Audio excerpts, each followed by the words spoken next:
तुम्ही नागोबाची गोळी कधी बघितली नसेल तर आत्ता बघा. ह्या गोळ्या दिवाळीच्या वेळेस मिळतात. ह्या छोट्या काळ्या गोळ्या असतात. अशा डब्यांमध्ये त्या मिळतात.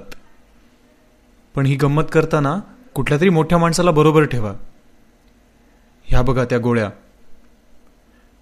ही गोळी आपण एका छोट्या लोखंडी डिस्कवरती पेटवणार आहोत. आणि पेटवली की आतनं निघणार एक नागोबा, काळा कुळकुळीत. ही गोळी आपण जेव्हा ठेवतो आणि पेटवतो तेव्हा इंट्युमिसेंट नावाचा एक प्रक्रिया घडते. ते बघा. ह्या गोळ्यांमध्ये सोडियम बायकार्बोनेट असतं, साखर असते व इतर काही द्रव्य असतात.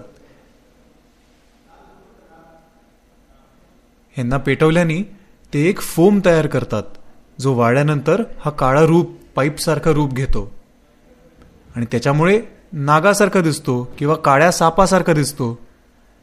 मजेशीर आहे, पण कुठल्या तरी मोठ्या माणसाला बरोबर घेऊन मग खेळा ह्याच्याबरोबर.